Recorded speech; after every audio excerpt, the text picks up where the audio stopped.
दोस्तों नमस्कार। स्वागत है आप सभी का हमारे चैनल सिविल सर्विसेज पॉइंट में। और मॉडर्न हिस्ट्री में जो शुरुआत होती है यूरोपीय कंपनियों के आगमन से, वहां से प्रारंभ करते हैं हम लोग।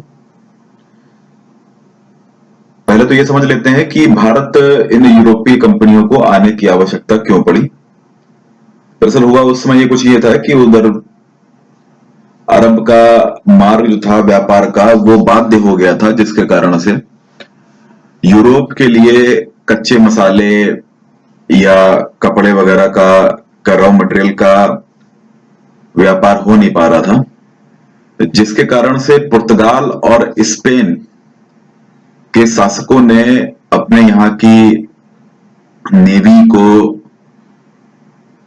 एक्सप्लोर करने के लिए, कि मतलब अन्य क्षेत्रों को एक्सप्लोर करने के लिए बोला कि अन्य जगह जाओ, देख करके आओ भाई कैसे क्या, कहां पे व्यापार की संभावना कैसे क्या है। तो उसी क्रम में यूरोपीय कंपनियों ने भारत और एशिया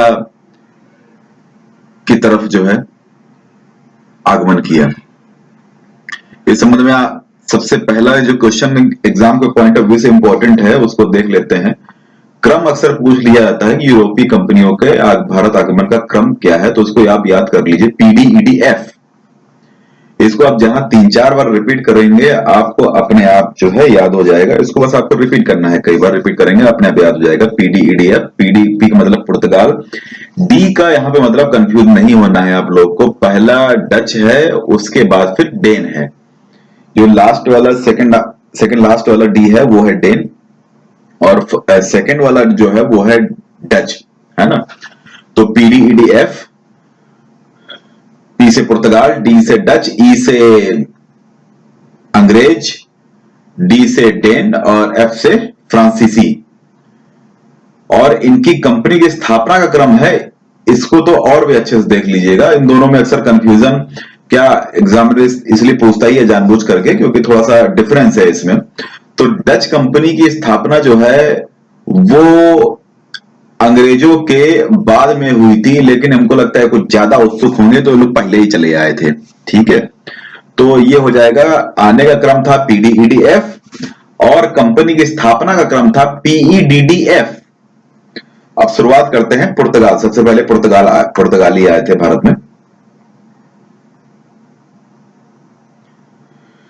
तो सबसे पहला पुर्तगाली यात्री वास्को डी गामा 17 मार्च 1498 को भारत में केरल में कालीकट के तट पर पहुंचा। ये अब्दुल मनीद नामक गुजराती जो है उसकी मदद से कालीकट में कप्पक डाबू पर पहुंचा था। सबसे पहले दक्षिण अफ्रीका गया था, वहां से अब्दुल मनीद नामक गुजराती था, उसकी मदद ली इसने। और ये जितने भी यूरोपीय वगैरह आए थे भारत, ये विशेष करके यहाँ पे व्यापार की संभावनाओं को खोजने के लिए आए थे। वास्को डी गामा तो हम लोग को याद रखना है बहुत अच्छे से कि सबसे पहले भारत आया था 17 मार्च, मतलब 17 मार्च 1498 को भारत आया। कहां पे आया? ये आया कालीकट में कप्पक डाबू नामक स्थान पर। किसकी मदद से आया? ये आया अब्दुल मनीद नामक गुजराती की मदद से आया। वहां पे हिंदू राजा जमोरिन राजाओं का समूह था, उन लोगों ने इसका स्वागत किया। अब दूसरा जो है 1500, मतलब 2 साल बाद जो है एक नया पुर्तगाली पेट्रोल भरवा करके अपना भारत आया। इसका नाम था पेड्रो अल्वरेज केब्रल। याद करने का तरीका है पेट्रोल भरवा करके, इसे याद करने के तरीके इसी तरीके से आपको बताएंगे, जिससे कि सुन के ही याद हो जाए, आपको ज्यादा इसमें दिमाग ना खपाना पड़े, है ना। तो पेट्रोल भरवा करके दूसरा आदमी आया 1500 में, भाई भारत आ गया, चलो भाई ठीक है। अब उसके बाद जो है, अब ये वास्को डी गामा भाई साहब जो है ये पहुंचे, पुर्तगाल पहुंचे, तो ये यहां से बहुत सारी काली वाली मिर्च जो है भर करके ले गए थे। इनको हुआ बहुत सारा फायदा, करीब 50-60 गुना इनको फायदा हो गया। फायदा इसलिए हो गया क्योंकि वहां पे यूरोप वगैरह में क्या है, क्योंकि ठंडा प्रदेश है, तो मांस वगैरह क्या है कि वहां पे सड़ जाएगा, तो इसलिए इनको मसालों की जरूरत पड़ती है, जिससे कि ये जो इसको प्रिजर्व कर सकें, ज्यादा समय तक के लिए संरक्षित कर सकें। तो इसलिए मसालों की जरूरत पड़ती है। तो यहाँ से काली मिर्च और अन्य मसाले वगैरह लेकर के गया और कपड़ों के लिए रॉ मटेरियल वगैरह ये सब लेकर के गया, तो उसको बहुत ज्यादा फायदा हो गया। वहां पे जब इसने सब लोगों ने देखा, अरे यार ये तो बहुत पैसा वैसा कमा के लाया है ना, तो 1500 में फिर इसे दूसरा आदमी जो है, अभी देखा आपने, पेट्रोल भरवा करके पेट्रो अल्वारेज केब्रल जो है ये आ गया था।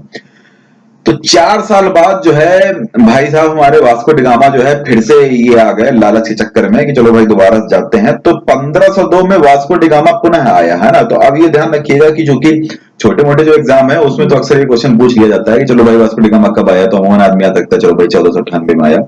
यूपीएससी के हिसाब से आप डेट याद रखिएगा कि 1/7 मार्च क्लोजिंग टाइम पे आया, कि मतलब 1/7 आया, मतलब 17 मार्च 1498 को आया। और दोबारा कब आ गया, 4 साल बाद फिर से दोबारा आ गया, मतलब 1502 में फिर से आ गया ये, ठीक है। अब ये देखिए, आप चूंकि केरल के पास में है तो वहां इनके लिए सब कुछ आसान था। तो 1503 में इन्होंने पहली फैक्ट्री जो है कोचीन में स्थापित करी, और दूसरी फैक्ट्री 2 साल बाद 1505 में कन्नूर में स्थापित करी थी, ठीक। तो 1498 में आ तो गया था, लेकिन 1503 में इन लोगों ने पहली फैक्ट्री स्थापित की थी, ठीक है, और 1505 में दूसरी फैक्ट्री स्थापित की थी। अब जो कि व्यापार की इतनी सारी संभावनाएं देखी, तो उसके बाद में जो है पुर्तगाल ने वहां से एक अपना गवर्नर नियुक्त करके भारत के लिए भेजा। इस गवर्नर का नाम था फ्रांसिस्को दी अल्मीडा। अब देखो नाम में जो है थोड़ा ध्यान रखना है आपको कि नाम है फ्रांसिस्को और आया है पुर्तगाल से। अब फ्रांसिस्को जो अल्मीडा जो है, ये पहले पुर्तगाली गवर्नर जो है, इनको भारत भेजा गया। इन्होंने भैया अपनी अलमारी खोली अपना, तो उनसे ब्लू वाटर पॉलिसी निकली। अक्सर एग्जाम में पूछा जाता है ये चीज कि ब्लू वाटर पॉलिसी का जन्मदाता कौन है, तो आपको याद रखना है कि फ्रांसिस्को दी अल्मीडा था, उसने अपनी अलमारी खोली तो उससे ब्लू वाटर पॉलिसी निकली। अब दूसरा पुर्तगाली गवर्नर जो है वो फिर से भारत भेजा गया, उसका नाम था अल्फांसो दी अल्बुकर्क। अब हमारे यहाँ पे एक आम की प्रजाति है अल्फांसो, बड़ी प्रसिद्ध है, तो यहां से इसको कोरिलेट करके याद करने का हम लोग प्रयास करेंगे। अब भैया अल्फांसो दी अल्बुकर्क जो है द्वितीय पुर्तगाली गवर्नर, ये भारत आए।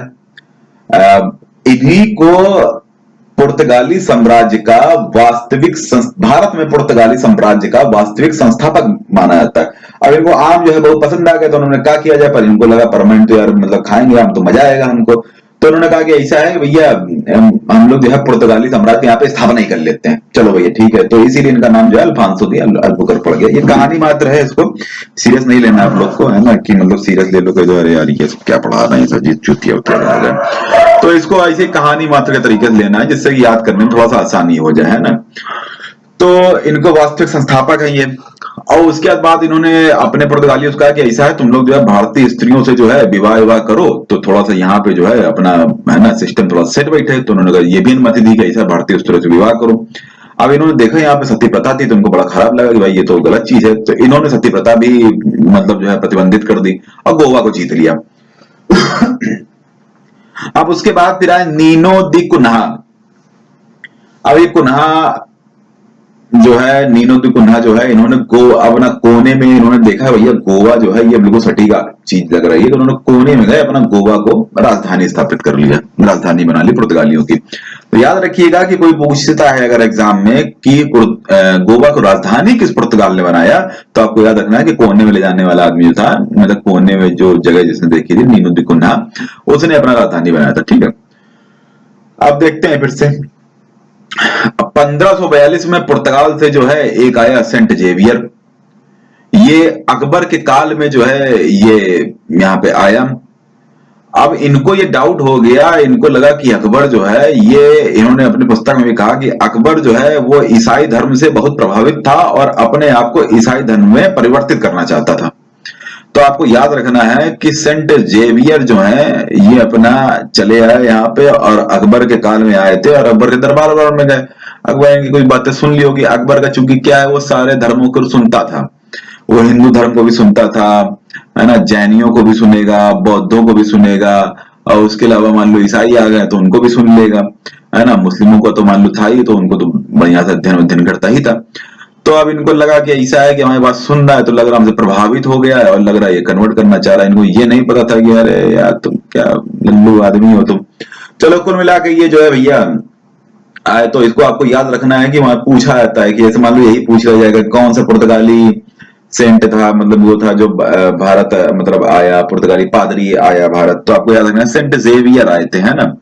और अकबर के कार्यकाल में आए थे, और इन्होंने ये भी पूछ लिया था किसने विषय में ये कहा गया था या कि वो अपना कन्वर्ट करना चाहता था अपने आप को। तो याद रखना आपको इस तरीके से, ठीक है। आप देख लेते हैं पुर्तगालियों ने भारत को क्या क्या दिया है। तो ये जरा ध्यान से देखना है हम लोग को कि जापान से, अभी तक तो क्या है कि भारत जो है चीन से व्यापार वगैरह करता था, तो जापानियों से व्यापार जो है पुर्तगालियों की देन है। उसके बाद जो सुरती बुरती खाया करते हो भाई, जो भी लोग खाया करते हैं अपना आलू आलू खाया करते हैं, इसे हर सब्जी में आजकल आदमी आलू डाल के खाता ही खाता है ना। जैसे आलू है, समोसे का अस्तित्व है। तो तमाकू, आलू और मक्का, ये जो है पुर्तगालियों की देन है।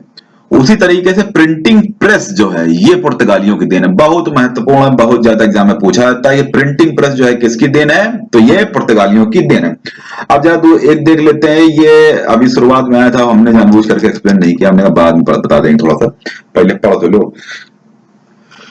अब ये कार्टेज आर्मिडा काफिला व्यवस्था जो है इसके जनक पुर्तगाली ही थे। अब यार देख लो क्या चीज है, पुर्तगाली क्या है कि अब चूंकि भारत आए थे तो यहाँ पे भारतीय शासकों की, या एक तरीके से कह लीजिए मुगल शासक वगैरह थे, तो उनकी नौसैनिक व्यवस्था जो है इतनी मजबूत नहीं थी, बड़ी ही गंदी स्थिति में थी। उन लोगों ने कभी ध्यान दिया ही नहीं नौसैनिक व्यवस्था के ऊपर, वो थल सेना पे ध्यान देते रहे अपना कि चलो भाई इसी को मजबूत करो, आपस में ही तो लड़ना है, हमको कौन सा हमको जाके विदेश में लड़ना है जाकर के, आपस में निपट लेंगे, एक दूसरे को मार काट लेंगे, बस विदेश क्या करना है जाकर के, अभी थल से जाना है, मान लो समुद्र से जाना नहीं है।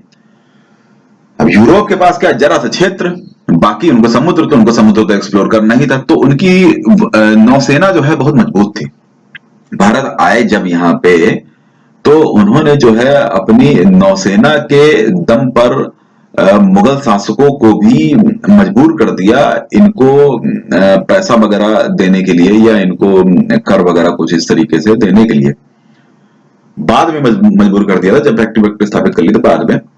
तो अब ये कार्टेज आर्मिडा काफिला व्यवस्था क्या थी कि इसके अंतर्गत था क्या कि ये जैसे कोई भी भारतीय कोई व्यापारी उसको व्यापार करना हो, या अन्य कोई विदेशी व्यापारी उसको व्यापार करना हो, तो उससे बोलते थे ठीक है भाई तुम व्यापार कर लो, हमको कोई दिक्कत नहीं है, तुम ऐसा करो हमसे कार्टेज ले लो, मतलब हमसे तुम जो है एक टोकन वोकन ले लो और उसके बदले हमको पैसे दे दो, और तुमको व्यापार करना है तो अब भाई तुम मान लो हमारे तरफ से होकर के जाओगे तो पैसे देने ही पड़ेंगे, और तुमको दूसरे लोग का भी डर रहेगा कि ऐसा ना हो तुम्हारे ऊपर कोई डच मतलब जो है डच अटैक करते हैं या अन्य कोई अंग्रेज अटैक करते हैं, तो ये तो तुमको खतरा तो रहेगा ही रहेगा।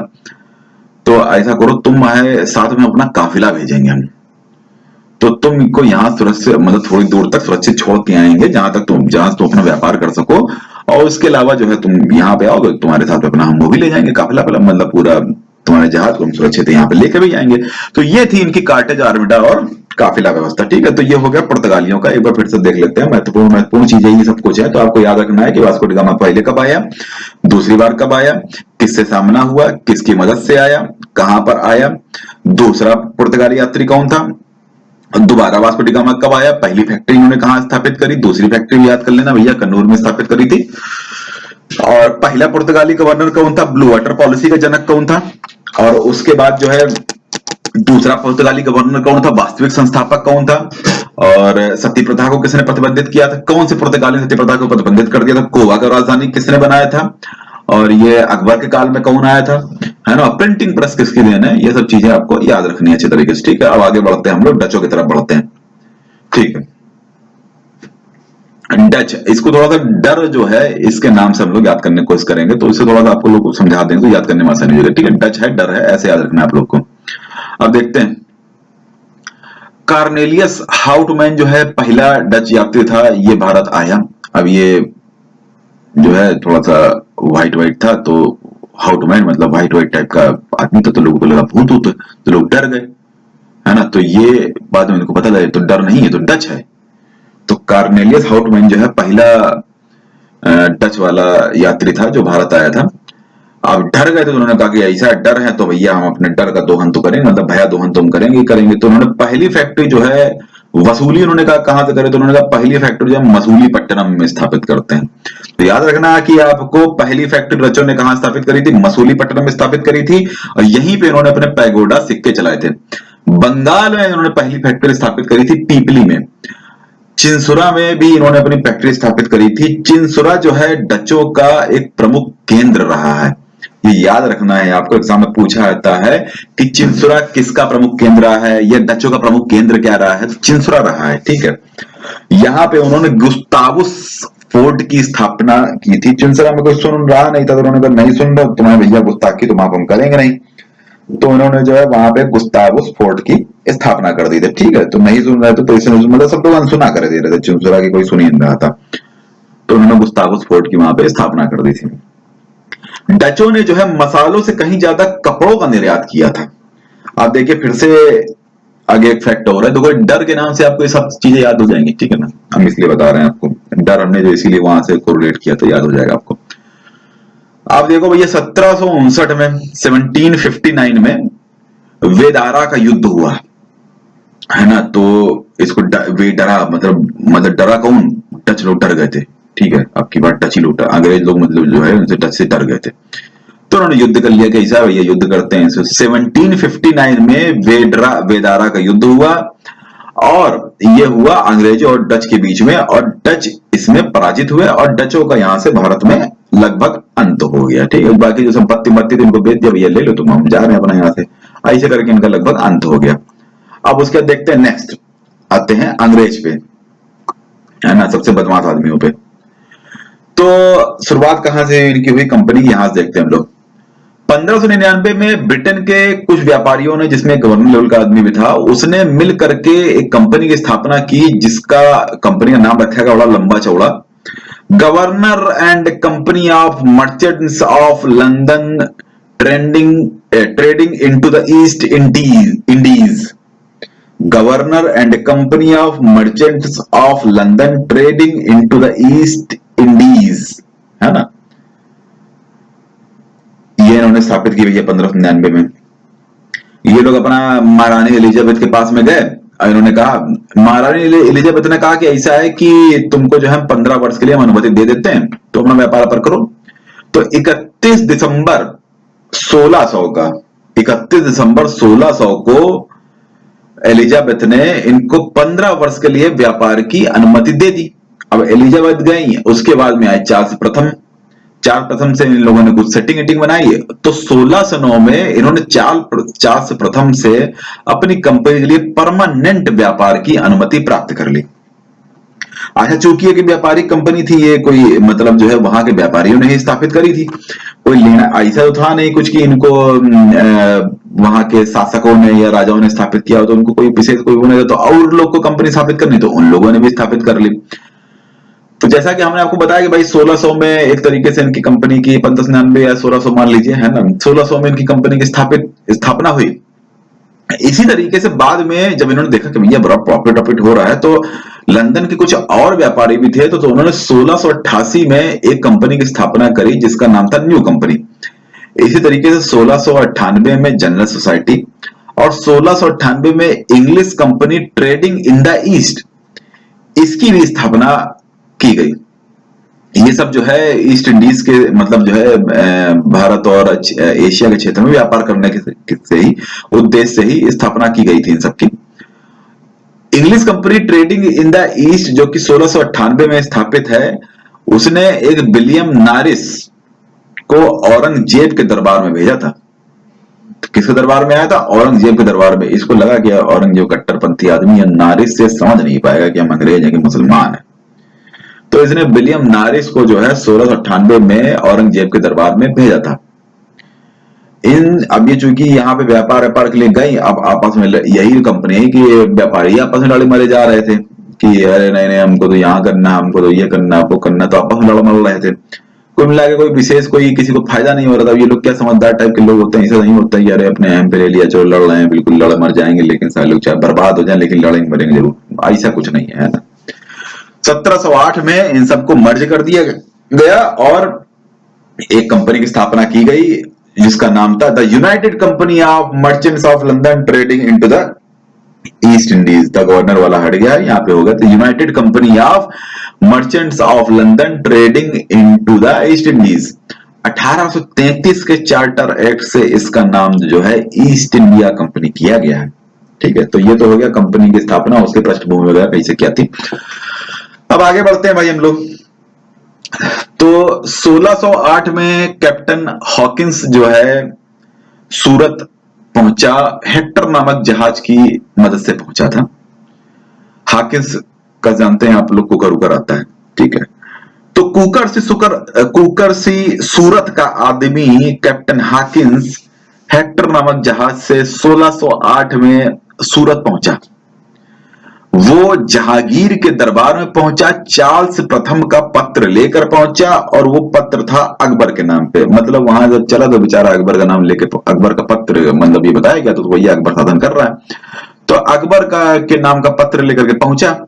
लेकिन उस समय जहांगीर तो यार नहीं, ठीक है चाह गए तो आ जाओ, फिर वहां बैठा जाए, बातचीत करिए, कुछ बताओ क्या खाओगे पियोगे अपना। तो अपना भैया इनकी पार्टी वार्टी हुई, तो जहांगीर ने उनको 400 का मनसब अपना प्रदान कर दिया, ठीक है। अब इन्होंने सूरत में फैक्ट्री डालने की अनुमति मांगी, तो उन्होंने जहांगीर ने कहा डाल लो, कोई दिक्कत वाली बात नहीं है, अब तुम इतना मन लो क्लोज हो गए तो डाल लो, कोई बात नहीं। बाद में जो है इन लोगों ने बड़ा विरोध किया, पुर्तगालियों ने और अन्य जो कंपनियां उन लोगों ने विरोध किया है ना, तो इस कारण से जहांगीर ने वो कैंसिल कर दिया। नहीं नहीं कैंसिल कैंसिल नहीं होगा, नहीं होगा, ठीक है हटो भैया। तो फिर जो है 1613 में, तो मतलब 1608 में तो आ गया था, फैक्ट्री की अनुमति मिल गई थी, लेकिन कैंसिल हो गई थी। 1613 में इसने सूरत में पहली फैक्ट्री की स्थापना करी, और 1611 में मसूलीपट्टनम में पहली एक फैक्ट्री की स्थापना कर चुके थे अंग्रेज, लेकिन ये गोलकुंडा साम्राज्य के अंतर्गत आती थी, है ना। तो अगर आपसे एग्जामिनर क्वेश्चन पूछता है कि भारत में अंग्रेजों ने पहली फैक्ट्री कहां पे स्थापित करी, तो आपको बताना है मसूलीपट्टनम। और अगर कोई आपसे ये पूछता है कि क्या बोलते हैं कि, है ना, कि पहली फैक्ट्री मुगल साम्राज्य में कहां पे स्थापित करी, तो आपको बताना है 1613 में सूरत में, ठीक है। अब ये लोग आप लोग थोड़ा रिकॉल कर लीजिएगा कि मसूलीपट्टनम में सबसे पहली फैक्ट्री कौन सी यूरोपीय कंपनी ने स्थापित करी थी, और सूरत में जो है पहली फैक्ट्री जो है, उसके अलावा सूरत में जो है किसने फैक्ट्री अपना स्थापित करी थी, ये आप लोग रिकॉल करिएगा अपना, ठीक है। अब चलिए नेक्स्ट बढ़ते हैं। अब तो 1639 में फ्रांसिस डे नामक अंग्रेज था। देखो नाम इसका फ्रांसिस है, ऐसा लग रहा है कि फ्रांसीसी होगा, नहीं नहीं अंग्रेज है, ठीक है। फ्रांसिस डे ने चंद्रगिरी के राजा से मद्रास को पट्टे पर ले लिया, वहां पे उसने फोर्ट सेंट जॉर्ज की स्थापना करी। अब इसको जो है याद रखिएगा, फोर्ट सेंट जॉर्ज कहां पे है, क्योंकि क्या है कि हमको लग रहा है कि एग्जामिनर जो क्वेश्चन पूछेगा, आयोग जो क्वेश्चन पूछेगा, तो आपको मिलान करने के लिए पूछेगा, ठीक है। फोर्ट सेंट जॉर्ज कहाँ पे है, जैसे अभी हम लोगों ने और भी कई इसके पहले मान लो पढ़े, अभी आगे पढ़ेंगे हम लोग कौन कौन से फोर्ट इस तरीके से कहाँ कहाँ पे क्या है, तो आपको याद रखना है यहाँ पे, ठीक है ना। जैसे इसके पहले हम लोगों ने एक फोर्ट पढ़ा है अभी, एक मिनट, गुस्तावस फोर्ट, चिंसरा में गुस्ताफ की माफ सुन नहीं रहते, ये सब चीजें हमारी बात है ना, तो इस तरीके से। अब नेक्स्ट देख लेते हैं पहले। तो अब फोर्ट वगैरह जो है ये पूछने की संभावना है पूरा, तो अब ये आप लोग कैसे भी करके याद तो रखना ही पड़ेगा भाई, तो उसको याद रखिएगा अपना। तो 1639 में फ्रांसिस डे ने चंद्रगिरी के राजा से मद्रास को पट्टे पर ले लिया, और वहां पे एक फोर्ट सेंट जॉर्ज की स्थापना करी, ठीक है ना। और 1661 में देखिए इसको मॉड ऑफ, अब गणित के विद्यार्थी समझ रहे होंगे, ये मोड ऑफ छाछठ ऐसे लिखा हुआ है, इसे याद करने का तरीका मात्र है केवल, ठीक है। तो दो छक्के मान लो मिल गए अपना, चार्ल्स द्वितीय और अंग्रेजों महाराजा चार्ल्स द्वितीय और पुर्तगाली राजकुमारी कैथरीन ने आपस में अपना शादी कर ली। तो भैया पुर्तगालियों ने कहा कि ऐसा है कि तुम लोग को जो है हम बंबई दहेज में दे रहे हैं। अब उन्होंने बंबई को जो टापू टाइप का है, तो वहां पे कोई विशेष तो है नहीं, पर तो उन्होंने बंबई को दहेज दे दिया। तो उन्होंने कहा ठीक है भैया लिए ले रहे हैं। चार ने कहा कि अरे यार क्या करेंगे, हम इसका दहेज में तो मिल ही गया, इन लोगों ने भी बता ससुराल वालों ने हमको फालतू की चीज दे दी, टापू क्या करेंगे उसका। उसने क्या किया, कंपनी को 1668 में किराया पे दे दिया। अब आज मुंबई की स्थिति तो देख ही रहे हैं आप लोग, खैर अब किसी छुपी नहीं है। खैर अब आगे बढ़ते हैं, बंगाल की तरफ आते हैं, ठीक है। 1698 में बंगाल के सूबेदार अजीम उस शान ने सूतानाती, कालीकाता, गोविंदपुर ये जो है अंग्रेजों को दिए। तो 1698 उधर 1639 मद्रास वाला याद रखना। अब देखो 1698 कलकत्ता वाला, ठीक है ना। 1698 में बंगाल के सूबेदार अजीम उस खान ने सूतानाती, कालीकाता, गोविंदपुर ये 3 जो है गांव जो है ये अंग्रेजों को सौंपे और यहीं पे उन्होंने कलकत्ता की स्थापना करी। बाद में कलकत्ता का क्या लेवल रहा ये तो किसी से छुपा नहीं है। खैर वहां पे उन्होंने फोर्ट विलियम की स्थापना करी। तो आप देखिएगा फोर्ट विलियम कहां पे है, कलकत्ता में है। फोर्ट सेंट जॉर्ज कहां पे है, मद्रास में है। ठीक है, आगे बढ़ते हैं। 1717 में कलकत्ता से एक दूत मंडल जो है फर्रुखसियर के दरबार में भेजा गया। फर्रुखसियर को घृणित कायर के नाम से भी जाना जाता है, उपनाम है इसको, लोग उसको घृणित कायर कहा करते थे। देखिए नाम में ही इसके छिपा हुआ है सियार तो है ये, है ना। तो इसका रुख जो है सियारों के जैसा इसका रुख था। तो ये सियार क्या होते हैं, कायर होते हैं। तो ये घृणित कायर था, लोग घृणा भी करते हैं सियारिया से। तो जॉन सरमन की अध्यक्षता में जॉन सरमन जो है शर्माते शर्माते अपने साथ में हैमिल्टन को लेकर के आया, जिसके पास मिल्टन की बोतल थी, गर्म पानी रखता था। इसको ये सर्जन था हैमिल्टन, तो लगता था कहीं सर्जरी जरूरत पड़ेगी तो ना उठा करके सर्जरी कर देंगे, अपना गर्म पानी की बोतल है मेरे पास, मिल्टन की बोतल है। तो जॉन सरमन भाई साहब जो है शर्माते शर्माते जो है फर्रुखसियर के दरबार में अपना पहुंचे। फर्रुखसियर ने कहा शर्मा और नहीं, तो खुद कायर आदमी है, तुम घबराओ नहीं। हैमिल्टन ने उसको, फर्रुखसियर जो है गंभीर बीमारी से ग्रसित था, तो हैमिल्टन ने तुरंत अपनी बोतल निकाली, गर्म पानी निकाला और सर्जरी वर्जरी कर दी। तो उसको लगा ये तो बढ़िया आदमी है, बताओ, उसने सर्जरी हमारी कर दी। अब फर्रुखसियर को बड़ा मतलब लाभ मिला, ये बहुत खुश हुआ। अब ये सियार आदमी है, खुश हो जाएगा तो क्या है, उसने कहा वो ये भी कहूंगा शासक का नाम मात्र का शासक था ये तो, है ना। तो इन्होंने एक शाही फरमान जारी कर दिया। इस शाही फरमान को कंपनी का मैग्ना कार्टा कहते हैं। तो अगर हो सकता है कि एग्जामिनर ऐसे ही पूछ लेगा कि शाही फरमान कब जारी किया गया, तो आपको याद रखना 1717 में किसके द्वारा जारी किया, फर्रुखसियर के द्वारा जारी किया गया, है ना। किसने उसमें मदद करी थी, जॉन हैमिल्टन ने सर्जरी करी थी। और शर्माते शर्माते कौन गया था, जॉन सरमन गया था। इसने कहा, फर्रुखसियर मूर्ख आदमी ने कहा, कायर आदमी ने कहा कि ऐसा 3000 रुपया दो और बंगाल में तो अपना व्यापार करो, कोई दिक्कत नहीं। 10,000 रुपए दो, सूरत में व्यापार करो, कोई दिक्कत नहीं, सिक्के भी चला लो, कोई दिक्कत नहीं। इतना मूर्ख आदमी। खैर इन्हीं कारण तो ये हाल हुआ भारत का। अब उसके बाद फिर आते हैं डेन। 1616 में ये आए, ठीक है, 1616 में ये भारत आए। 1620 में इन्होंने ट्रैंको बार में पहली फैक्ट्री स्थापित करी और दूसरी स्थापित करी श्रीरामपुर में। ठीक है, अब देखते हैं नेक्स्ट जो है फ्रांसीसी। फ्रांसीसी है बहुत इंपॉर्टेंट, देखो जरा लुई 14वां। ठीक है, फ्रांसीसी कंपनी की स्थापना 1664 में लुई 14वां के कार्यकाल में हुई। पहली फैक्ट्री जो है 1668 में सूरत में फ्रैंको कैरो द्वारा स्थापित की गई थी। अब देखो ये थोड़ा सा फ्रांसीसी जो है ये लोग अंग्रेजों को बड़ा फॉलो करते थे। तो उन्होंने कहा ऐसा तुमने पहली फैक्ट्री सूरत में स्थापित करी है, बेटा हम भी जो है सूरत में ही फैक्ट्री स्थापित करेंगे। तो फ्रैंको कैरो था, इसने कैरी वैरी खा ली यहाँ पे आकर के, तो उसका नाम कैरो पड़ गया। कैरी आप लोग देख लें जरा, कुछ कुछ क्षेत्र में अमिया जो है, कच्चा आम जो है वो कैरी बोला जाता है। ठीक है, तो इसने अमिया अमिया खाई अपना, और सूरत में जो है इसने अजीब सी सूरत बनाई, भैया सूरत चलो। तो इन्होंने 1668 में सूरत में जो है अपना 4 साल, 1664 में कंपनी की स्थापना हुई, 4 साल बाद ही यहाँ पे आ गए। तो पहली फैक्ट्री की स्थापना इनकी सूरत में हुई, फ्रैंको कैरो ने की। दूसरी फैक्ट्री जो है 1669 में मसूलीपट्टनम में इन्होंने स्थापित करी। ठीक, 1673 में फ्रैंको मार्टिन ने पौंडीचेरी की स्थापना करी। अब ये देखा फ्रैंको मार्टिन आया तो इसने कहा कि ऐसा है कि पौंडीचेरी की तरफ देखा, इसने कहा यार ये तो तट के किनारे है और मच्छर बहुत होंगे और हमारा नाम ही मार्टिन है, तो मार्टिन से लगाएंगे, मच्छर भगा देंगे। तो ये फ्रैंको मार्टिन ने पौंडीचेरी की अपना स्थापना कर दी 1673 में। ठीक है, अब ये देख लीजिए कर्नाटक के युद्ध जो है, कर्नाटक ये एग्जाम में अक्सर पूछ लेता है, छोटे मोटे एग्जाम में इतना ही क्वेश्चन पूछ लेता है अपना। ये कर्नाटक के युद्ध जो है किसके किसके बीच लड़े गए, तो आप लोग को याद रखना है कर्नाटक के युद्ध जो है अंग्रेज और फ्रांसीसी के बीच में लड़े गए थे। 3 युद्ध लड़े गए थे। इसकी पृष्ठभूमि क्या देख लीजिए, क्योंकि यूरोप में भी जो है अंग्रेजों और फ्रांसीसियों के बीच में संघर्ष चल रहा था, तो उसी के पृष्ठभूमि में भारत में भी दोनों लोग आपस में लड़ रहे थे। तो कर्नाटक का पहला युद्ध जो हुआ वो हुआ 1746 से 48 के बीच में हुआ था। ये ऑस्ट्रिया का युद्ध जो यूरोप में लड़ा जा रहा था उसका विस्तार था। यहाँ पे सेंट थोमे का युद्ध लड़ा गया 1748 में। ये पहला युद्ध था। एक तरफ से इसमें फ्रांसीसी लड़े थे और दूसरी तरफ से अमरुद्दीन की मदद से लड़ा गया था ये चीज। मतलब अंग्रेज जो है अमरुद्दीन की मदद से लड़े थे, ठीक है। एला शापेल की संधि से ये युद्ध समाप्त हो गया। तो पहला कर्नाटक युद्ध जो है एला शापेल की संधि से 1746-48 तक लड़ा गया और 48 में समाप्त हो गया था, ठीक है। अब नेक्स्ट देखते हैं। अभी लोग चैन तो बैठे नहीं भैया, अगले साल फिर से लड़ दिए।